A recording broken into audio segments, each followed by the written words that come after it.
안녕하십니까. 김영광 형제입니다. 이 자리에 서게 된 게 10년 만인 것 같은데요. 11년 만이지. 참 오래됐습니다. 그래서 많이들 변하셨고 저도 많이 변한 것 같은데요. 그래도 변함없는 저희 주님의 신실한 사랑과 말씀을 의지해서 이 시간 교제를 나누기 원합니다.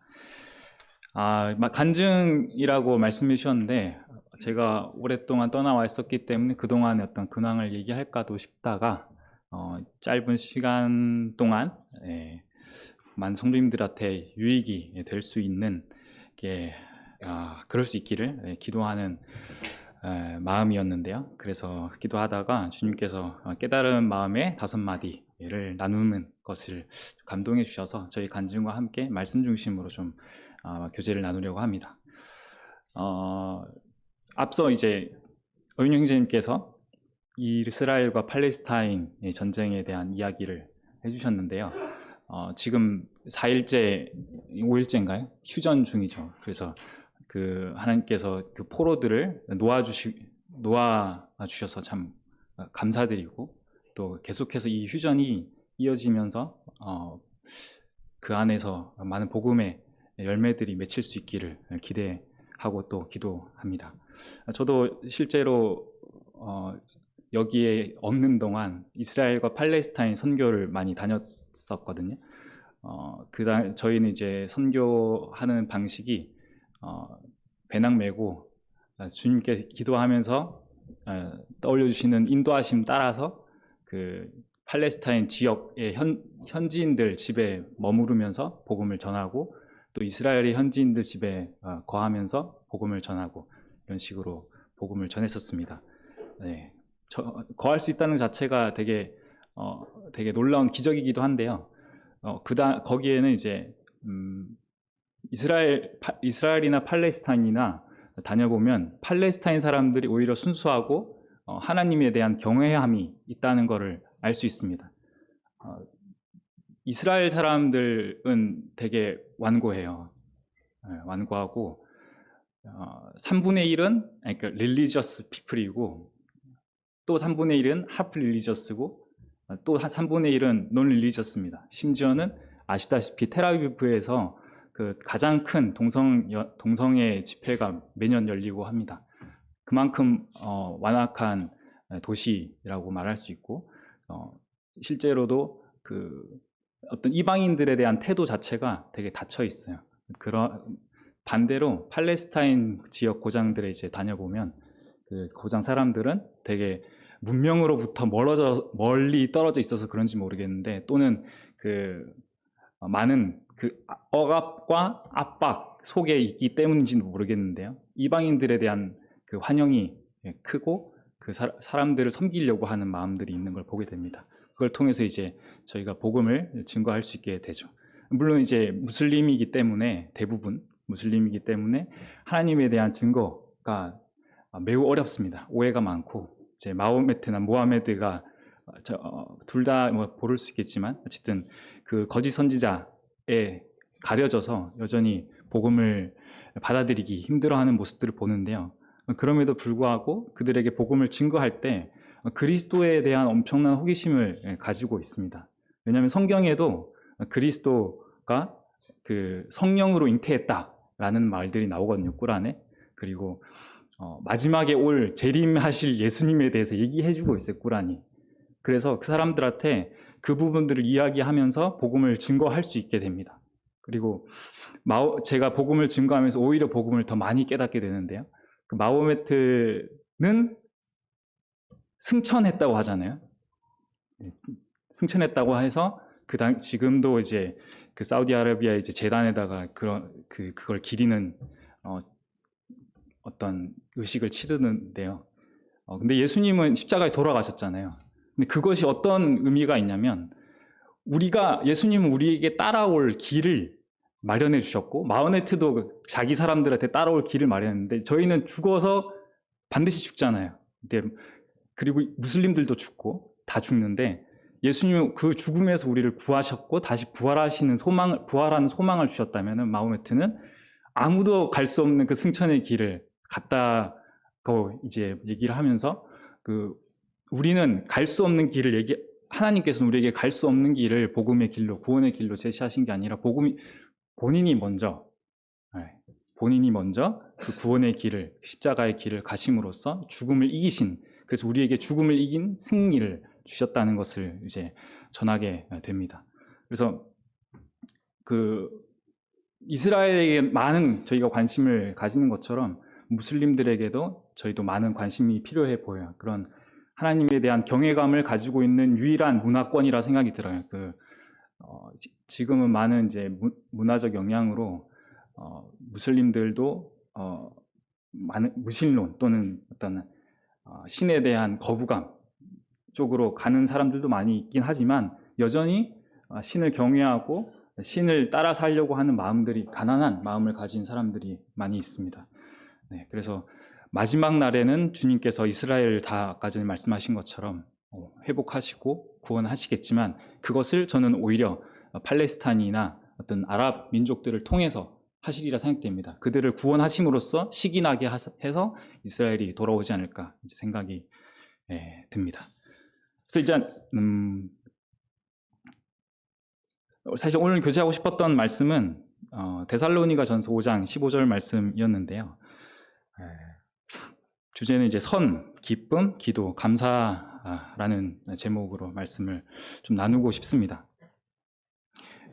앞으로도 이제 말씀 교제가 허락이 된다면은 이제 주요 말씀 암송 구절을 통해서 맥락의 중요성들을 살펴보기를 원하는데요. 본문 말씀 한번 살펴보겠습니다. 데살로니가전서 5장 15, 16, 17, 18절입니다. 네, 찾으시기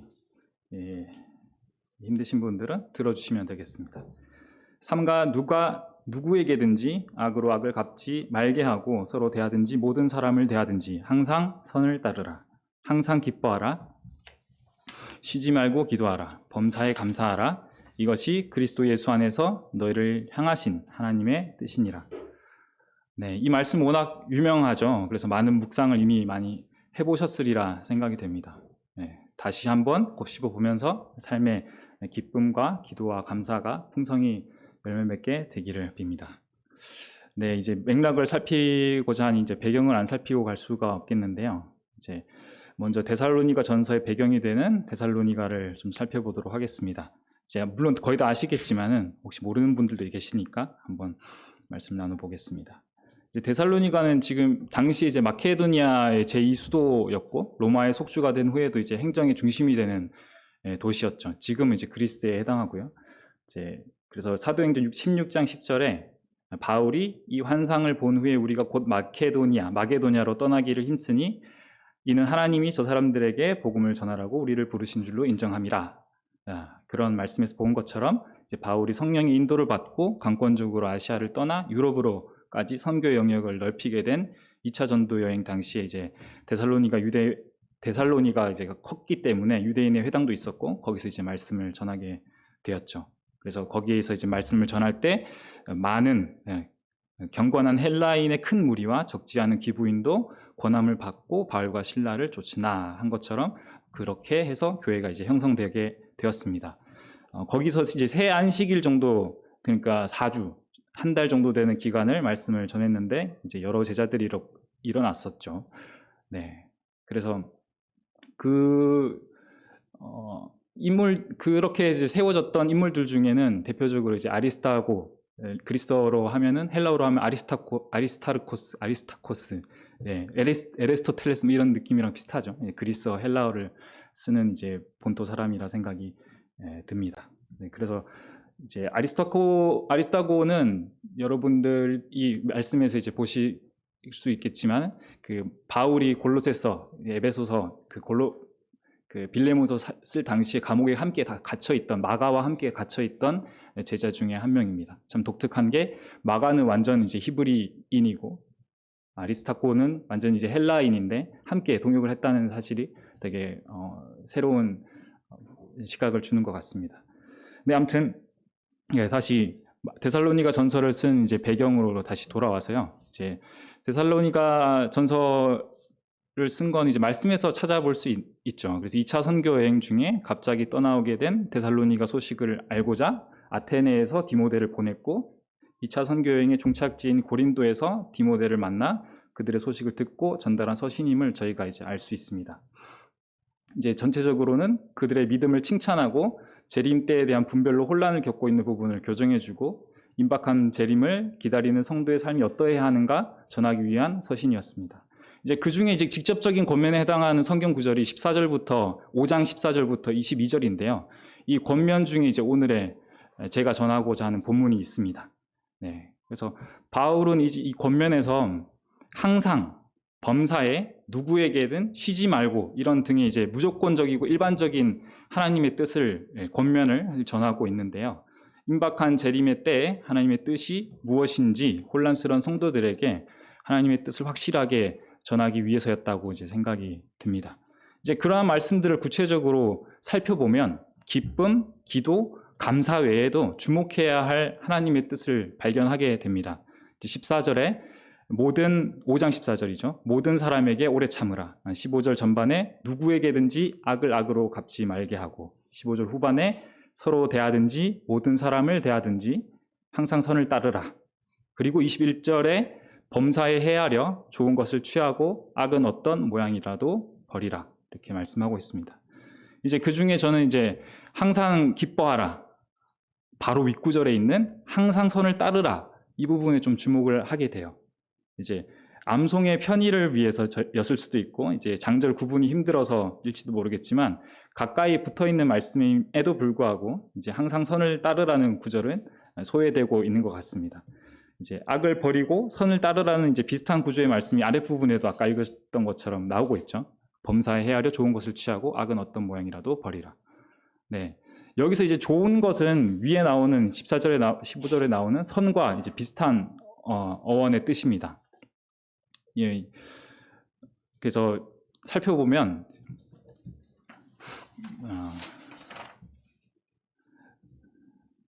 15절이죠. 15절에서의 선은 이제 헬라어로 아가도스, 사전적 의미로는 선함 또는 선한 또는 은혜, 선행 이렇게 뜻합니다. 악과 비교할 때 이제 반대말로 많이 쓰이는 단어입니다. 이제 말씀에서 용례를 찾아보면 요한복음 5장 29절에 선한 일을 행한 자는 생명의 부활로 악한 일을 행한 자는 심판의 부활로 나오리라. 그리고 21절에 나오는 좋은 것은 이제 칼로스라는 단어인데요. 이제 본래 이제 아름다움을 뜻하는 상징적으로는 선함을 의미합니다. 이제 이 언어가 선함을 나타낸 구절을 이제 하나 찾아보면 요한복음 10장 11절이 있는데요. 나는 선한 목자라. 선한 목자는 양들을 위하여 목숨을 버리거니와 할 때의 선함입니다. 네. 다시 권면의 전체 맥락으로 돌아와 좀 정리를 해보겠습니다. 이제 이것을 위로부터 찬찬히 이제 살펴보면 이제 하나님의 우리를 향한 이제 본을 보게 되는 것 같아요. 하나님의 오래 참음, 그리스도의 착한 일, 선한 일, 자녀된 기쁜 소식, 성령을 통한 기도, 모든 기도를 들어주시는 주님께 이제 감사. 이렇게 차례대로 볼 수 있게 될 것 같습니다. 그리고 다시 거꾸로 정리해 보자면 저희가 감사의 삶을 누릴 수 있는 비결을 또한 보게 됩니다. 이제 범사에 감사할 수 있는 근거는 이제 쉼없는 기도라 이제 생각이 듭니다. 여기서 쉼없다는 것은 계속해서 하루 종일 입술로 중얼거리는 것을 의미하기보다 기도의 삶을 쉬지 말라는 것으로 분별이 됩니다. 다시 말해서 주님께서 어떤 일이 있든지 간에 기도의 습관, 기도의 삶을 버리지 않았던 것처럼 저희도 그렇게 하라는 뜻인 것 같습니다. 네, 실제로 저도 기도의 삶을 여러 가지 어려운 일을 겪으면서 쉬게 될 때가 많았는데요. 성도님들도 그럴 때가 있을 것 같습니다. 기도하기도 어려웠을 그런 때가 있었을 것 같아요. 아마 지금 전쟁 중에 있는 고통하고 있는 이스라엘이나 팔레스타인 또 다른 러시아나 우크라이나에 있는 사람들 등등 정 고통 속에 있어서 감사하기도 힘들고 기도하기도 힘든 사람들이 있을 것 같아요. 그런 사람들을 위해서 저희가 또한 함께 기도해야겠지만 주님께서는 그러한 고통, 어려운 일이 있을 때 기도할 것을 말씀해 주고 있습니다. 그 기도를 쉬게 될 때 저희가 참 오히려 나락으로 떨어지게 되는 참 감사에서 멀어지게 되는 그런 때가 많은 것 같은데요. 오히려 기도하면 감사할 수 있는 힘이 거기서 나오는 것 같습니다. 그래서 범사에 기도를 통해서 주님을 인정할 때 저희는 범사에 감사할 수 있게 됩니다.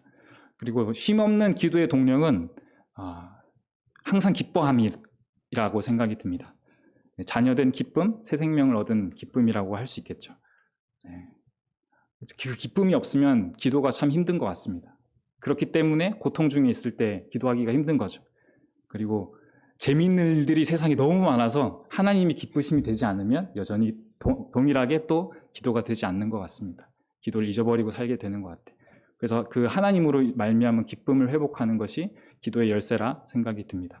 그렇다면 그 기쁨의 열쇠는 저는 그리고 선함이라고 생각이 듭니다.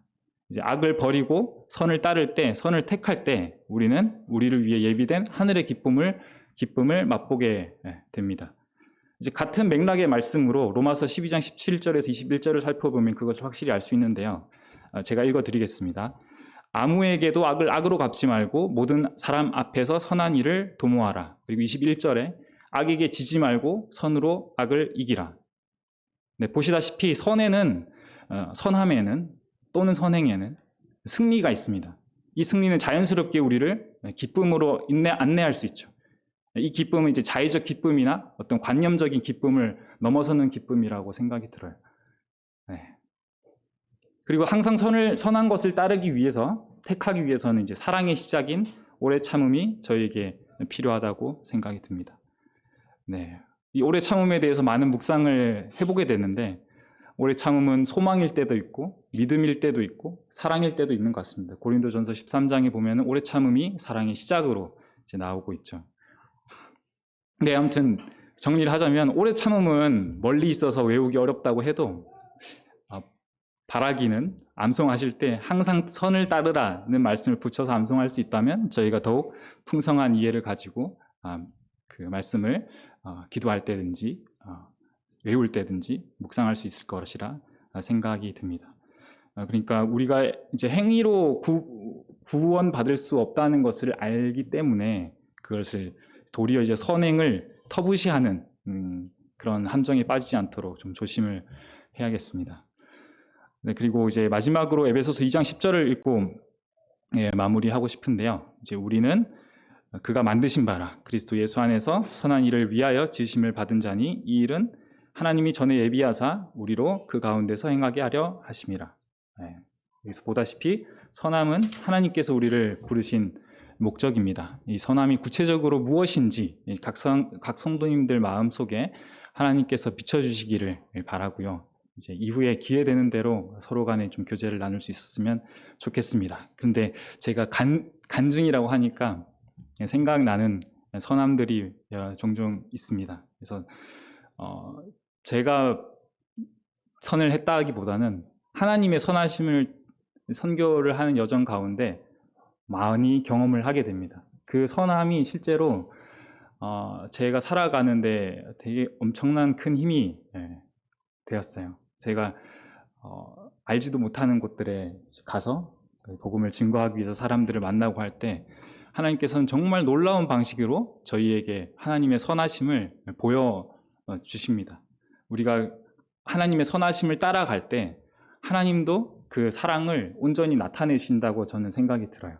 물론 사랑하고 계시지만 사랑을 나타내는 그 일은 또 다른 영역이잖아요. 저희가 하나님께서도 사랑을 나타내실 수 있도록 저희가 이 선함을 격려하면서 말씀 아까 전에 나누신 것처럼 천민호 형제님께서 나누신 것처럼 선함을 격려하면서 저희가 이 주님의 선하심에 참여할 수 있기를 기대합니다. 네, 그래서 시간이 조금 남았는데요. 함께 좀 기도를 하는 시간을 가지면 좋을 것 같아요. 이제 말씀을 붙잡고 기도할 때 이제 성도님들을 만나주실 하나님을 기대하시면서 하나님과의 교제 가운데 평안함을 얻을 수 있기를 간구하는 마음입니다. 이 시간 혹시 찬양 반주를 좀 도와주실 수 있으면 감사하겠습니다. 아까 그 마지막으로 불렀던 찬양이 사랑과 선행으로 서로 격려하며 그 말씀을 그 찬양을 함께 부르고 싶은데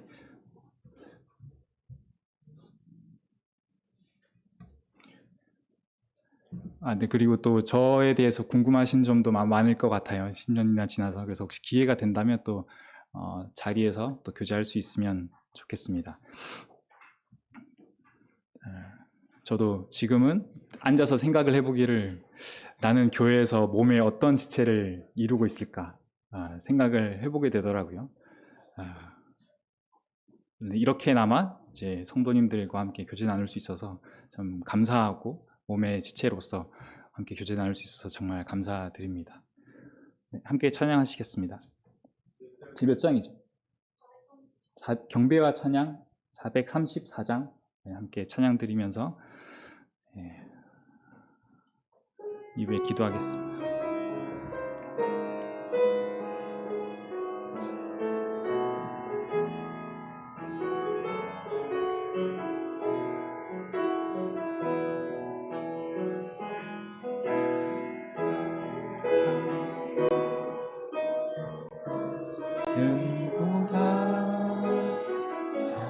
사랑이 넘치는 교회 섬김을 원하기보다 섬김의 기쁨 알아가는 교회 세상이 주목하기보다 주님이 주목하는 교회 화려한 겉모습보다 중심이 주를 향한 교회 이미 피로 사신 아름다운 교회 서로를 사랑함으로 나되는 교회 주님이 머리 되신 거룩한 교회 우리 함께 만들어 가요. 내 작은 생각보다도 나됨에 소중함 아는 교회 세상에 알려지기보다 서로가 서로를 깊이 아는 교회 주님이 피로 사신 아름다운 교회 서로를 사랑함으로 하나 되는 교회 주님이 머리 되신 거룩한 교회 우리 함께 만들어 가요. 네, 이 시간 함께 기도하겠습니다. 네, 하나님 아버지 감사합니다. 제가 하나님 일 복음을 전하고자 선교의 길을 떠났을 때 주님께서 저에게 가장 깊이 깨닫게 하신 것은 제가 하는 것이 아니라 하나님께서 그 사랑을 나타내시는 그 일을 목격하러 가는 것이 선교라는 것을 알게 해주셨습니다. 지금 저희가 하나님 나라가 다시 오시기까지 이미 온 하나님의 나라가 완성되기까지 이 온전함을 다 이룰 수 없겠지만 주님께서 보이시는 그 온전하고도 완전하신 사랑과 그 선함을 따라갈 수 있게 되기를 기도드립니다. 네, 저희가 말씀처럼 평강의 하나님이 친히 너희를 온전히 거룩하게 하시고 또 너희의 온 영과 혼과 몸이 우리 주 예수 그리스도께서 강림하실 때 흠없게 보존되기를 원하노라 하신 것처럼 온전히 저희를 거룩하게 하실 하나님 그리스도께서 다시 올 그날까지 온 영과 혼과 몸이 흠없게 보존하실 하나님께 감사를 드립니다. 마지막 때를 살아가는 저희임에도 작은 부분에 매여 다투고 사랑을 잃을 때가 많습니다. 이 시간 회개하며 주님께 나아가니 하나님의 온전하신 뜻을 따라 주님 오실 때를 준비하는 교회 되게 하시기를 간구드립니다. 예수님 이름으로 기도드렸습니다. 아멘.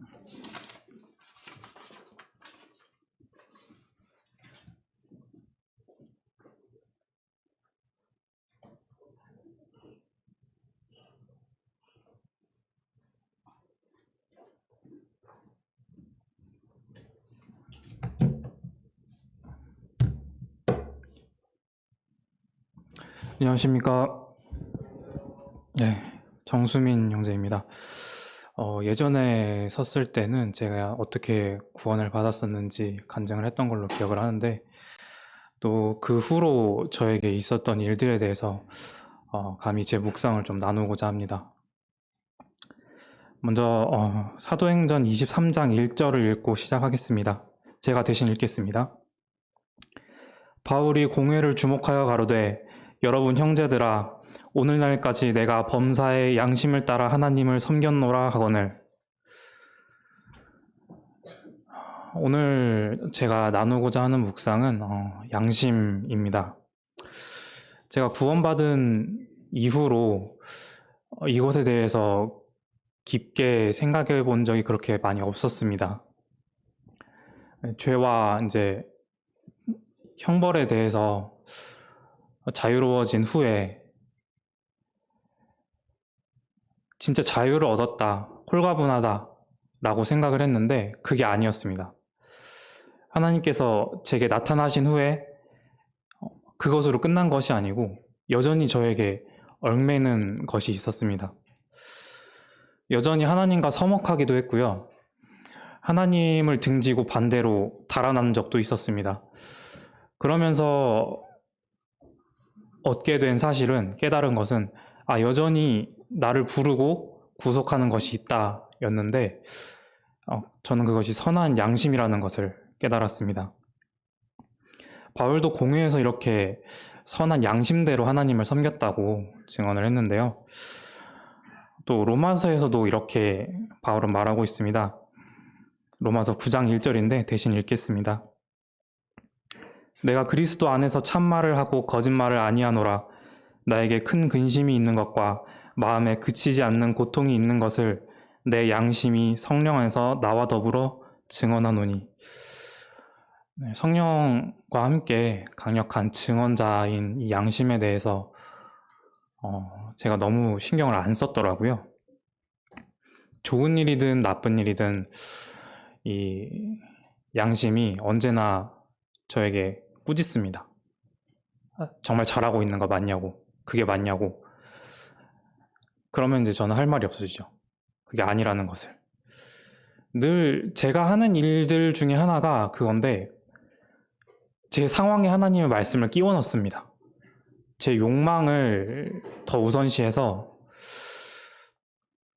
하나님의 말씀을 제 상황에 끼워 넣고, 그러면 이제 양심이 저에게 말을 걸거든요. 야, 수민아, 너 그거 맞냐?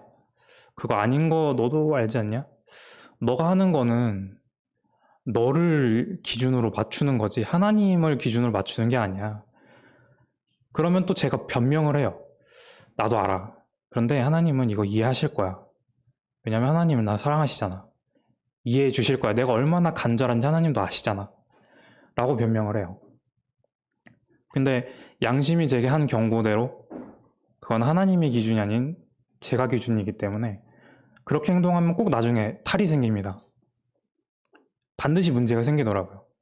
그리고 나서 하지 말걸, 그때 하지 말걸 이라는 후회를 꼭 하게 되더라고요. 반드시 합니다. 근데 이게 참 신기해요. 왜 아플까? 왜 이게 나에게 고통이 될까? 전엔 그런 적이 없었는데 이 양심 때문에 겪는 고통이 꽤 상당합니다. 이게 왜 이렇게 됐을까? 그것에 대해서 히브리서 9장 14절에 이렇게 또 말씀에 명시가 되어 있습니다. 하물며 영원하신 성령으로 말미암아 흠없는 자기를 하나님께 드린 그리스도의 피가 어찌 너의 양심을 죽은 행실에서 깨끗하게 하고 살아계신 하나님을 섬기게 하지 못하겠느냐. 하나님이 죽은 양심을 살리셨습니다. 저희 영혼을 다시 살리셨을 뿐만 아니라 양심도 함께 살리셨습니다. 그래서 죽었던 양심이 죄 때문에 고통을 받습니다. 근데 참 그 죄가 외부에서 오는 것이 아니고 제 스스로 짓거든요. 그것 때문에 제 양심이 고통을 받습니다. 참 신기하면서도 이상한 일이기도 해요, 이게. 저는 스트레스를 꽤 긍정적으로 바라보는 편인데요. 스트레스 받는 걸 좋아하는 건 아니고요. 저도 스트레스를 꽤 많이 받는 편인데, 스트레스랑 통증을 제가 왜 긍정하냐면 그게 살아있다는 증거이기 때문이거든요. 손이 아프거나 저리면 손에 문제가 있다는 거고, 허리가 아프다는 거면 허리에 척추에 문제가 있다는 거고, 발 뒤꿈치가 아프면 뭔가 문제가 있는 거겠죠. 그래서 통증에 대해서도 꼭 나쁘다고 생각하지는 않습니다. 스트레스도 마찬가지고요.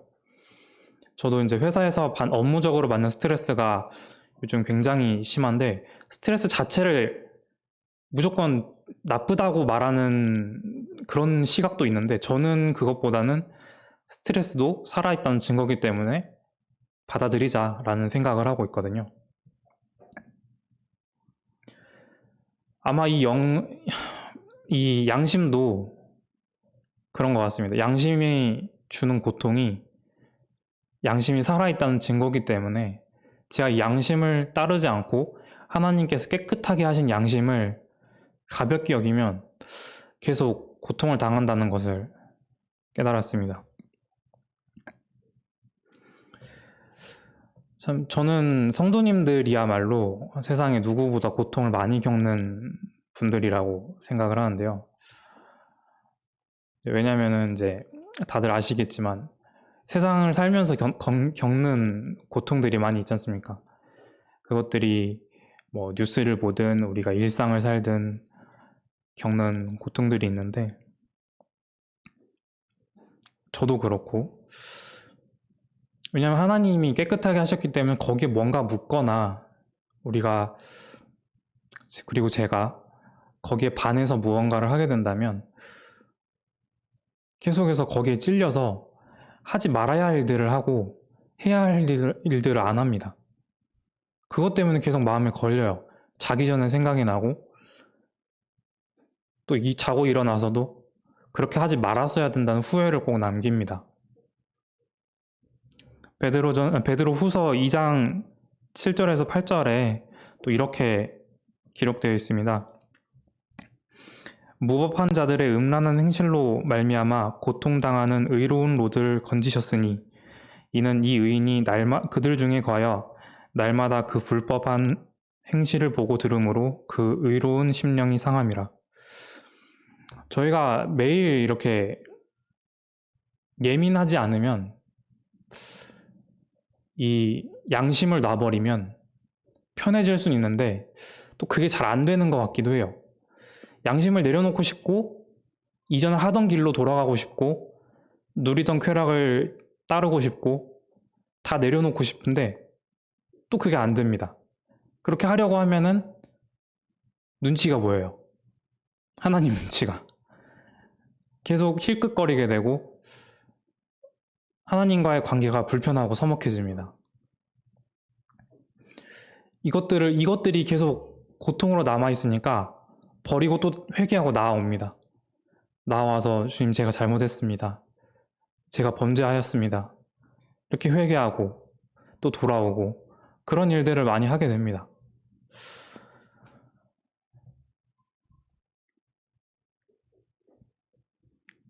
그렇다고 해서 제 내면을 또 들여다보면 평안하냐? 그것도 아니거든요.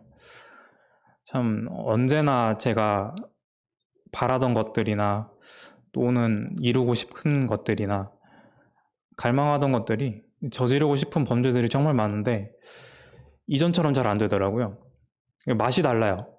그러니까 이전에 하던 욕구들이 지금은 느낌이 다릅니다. 똑같은 것들인데 하다 보면 굉장히 불편해요. 불편하고 하나님을 더 한번 힐끔거리게 되고 눈치를 보고, 주일에 나아올 때도 마음에 계속 걸림이 있고, 성도와 교제를 할 때도 마음에 걸림이 있고, 이것들 때문에 편하지를 못해서 이것들이 참 제 마음에 큰 근심과 고통을 주는 것 같습니다. 언제나 저에게는 참 많은 잘못들이 있는데, 어머니가 한 번은 그런 말씀을 하시더라고요.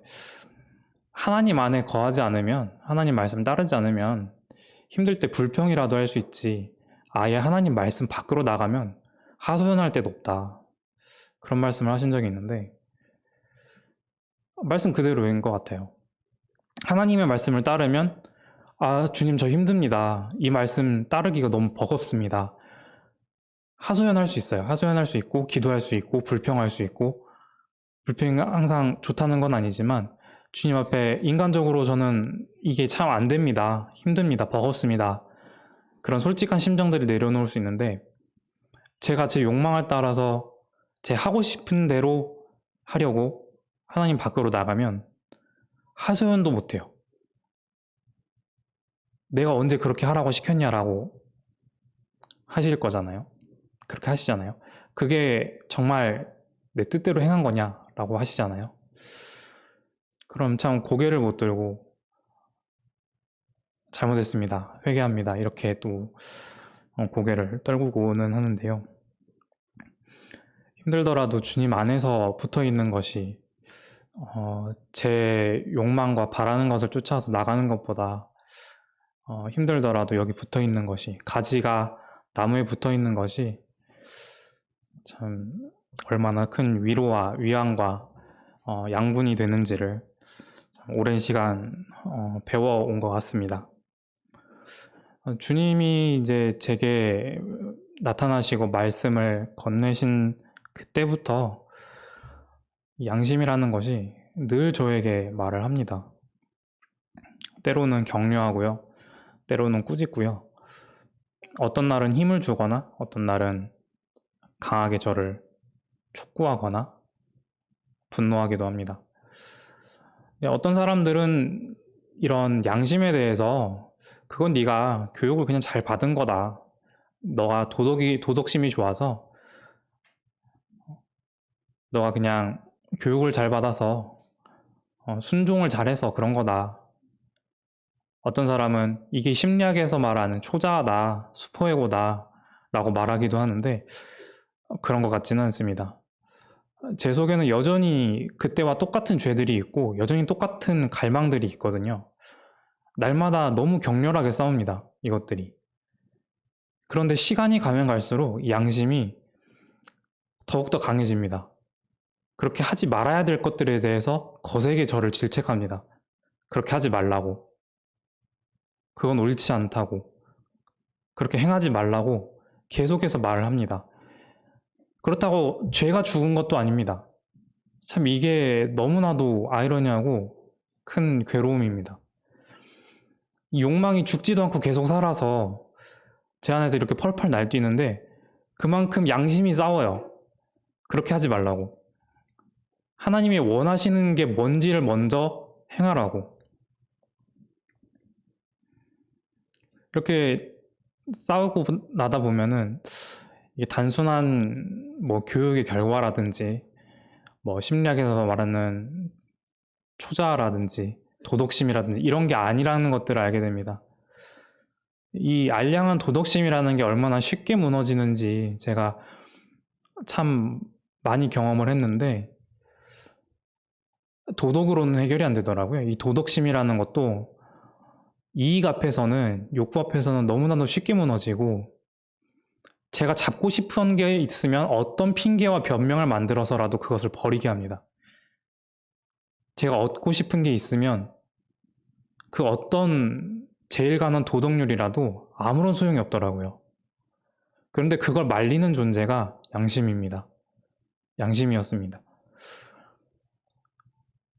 그게 정말 최선이냐고 저에게 되묻고 계속해서 딴지를 걸어요.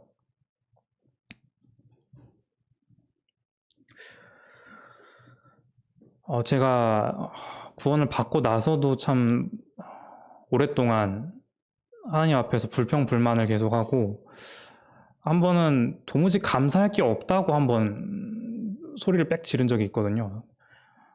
너무 감사할 게 없어요. 정말로 감사할 게 없고 이게 뭔 현실이냐.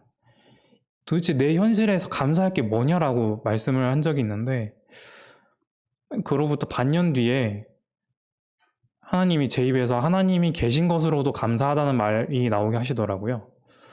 너무 신기했습니다, 저는.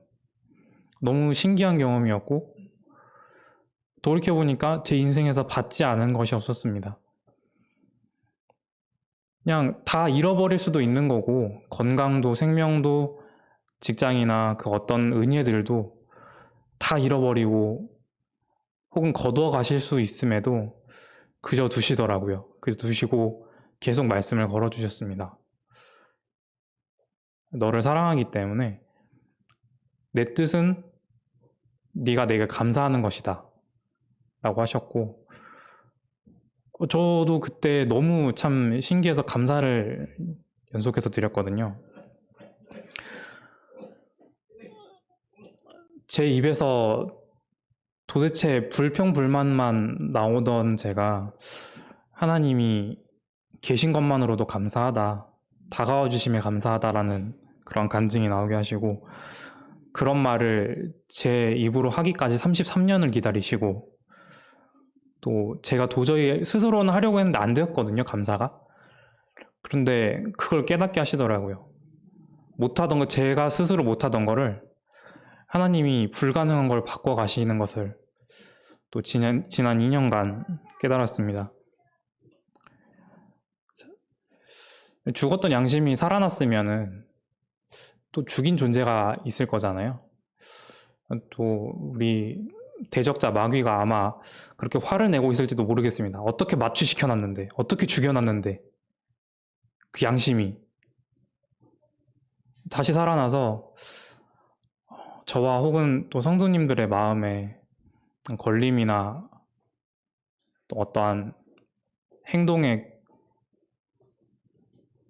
근본이 되는 그런 일들이 있지 않을까라는 생각을 했습니다. 이것 때문에 하지 않던 걸 하고 하던 걸 안 하고 가던 길을 돌리고 기도를 하고 혹은 손을 펴서 누군가에게 무엇인가를 주고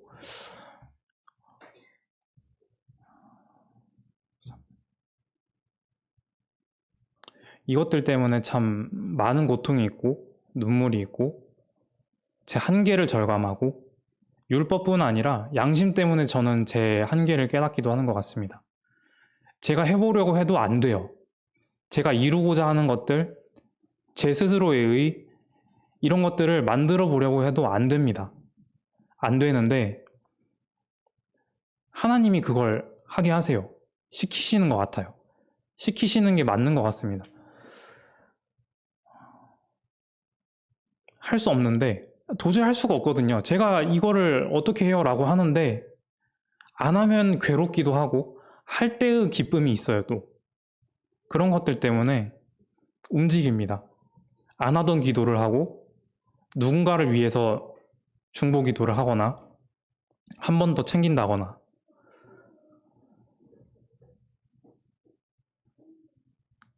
하나님이 그때보다 제 인생에 훨씬 더 절박해지고